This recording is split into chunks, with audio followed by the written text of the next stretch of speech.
અમરેલી જિલ્લાના પ્રગતિશીલ ખેડૂતો હવે કરોડો રૂપિયાની કમાણી કરતા થયા છે. પ્રગતિશીલ ખેડૂતો પાકનું વેલ્યુ એડિશન કરી રહ્યા છે. પાકનું વેલ્યુ એડિશન કરી અને સારી એવી આવક મેળવી રહ્યા છે. અમરેલી જિલ્લાના લાઠી તાલુકાના લાઠી ગામ ખાતે રહેતા ખેડૂતે પાકનું મૂલ્યવર્ધન કર્યું છે અને પાકના મૂલ્યવર્ધનમાંથી આશરે 1.5 કરોડ સુધીનું ઉત્પાદન મેળવ્યું છે, જેની પાછળ ખૂબ જ સખત મહેનત કરી છે. તો 60 થી 70 મજૂર રોજિંદા કામ કરી રહ્યા છે. મારું નામ કાળુભાઈ માસાભાઈ ઉમલ, ગામ લાઠી, તાલુકો લાઠી, જિલ્લો અમરેલી. મારે 125 વીઘાનું જુવારાનું વાવેતર છે. એને ડ્રાય કરી અને એનો પાવડર કરી છે અને વીઘે 300 થી 350 કિલો જેવું ઉત્પાદન આવે છે અને એને 400 રૂપિયા કિલો એનું વેચાણ થાય છે. અને સરગવાના પાવડર છે એ આપણે હેલ્થ સપ્લિમેન્ટ તરીકે ઉપયોગ થાય છે અને કેન્સરમાં જે કિમોથેરાપી આપી હોય શરીરમાં જે ગરમી લાગી હોય પણ એમાં પણ ઉપયોગ થાય છે. વેચાણ ક્યાં ક્યાં કરો છો? વેચાણ આખા ભારતમાં વેચાય છે. અમરેલી જિલ્લાના પ્રગતિશીલ ખેડૂતો હવે પ્રગતિ કરવામાં હરણફાળ ભરી રહ્યા છે. પ્રગતિશીલ ખેડૂતો હવે પાકનું મૂલ્યવર્ધન કરી અને અલગ અલગ કામ કરી રહ્યા છે.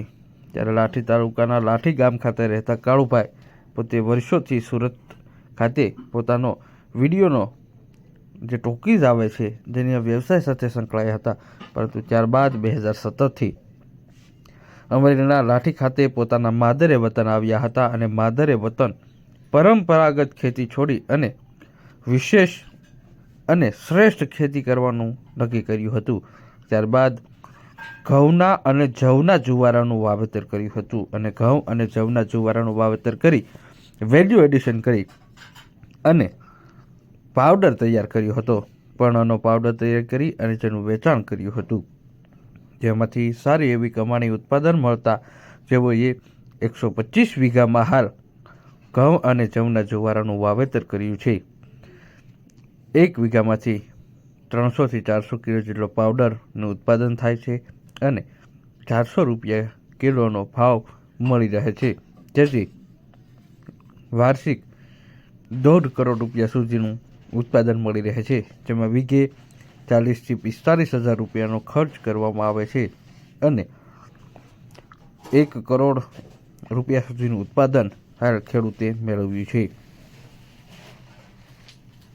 ખેડૂત સાઉથ ભારતની અંદર આ પાવડરનું વેચાણ કરી રહ્યા છે અને પાવડરનો સારો એવો ભાવ મળી રહે છે. બલ્કમાં ભાવ સારા મળતા હોવાથી ખેડૂતને વધુ સારું ઉત્પાદન નફાકારક મળી રહે છે. તો સાથે જ 60 થી 70 વ્યક્તિને રોજગારી પણ આપે છે.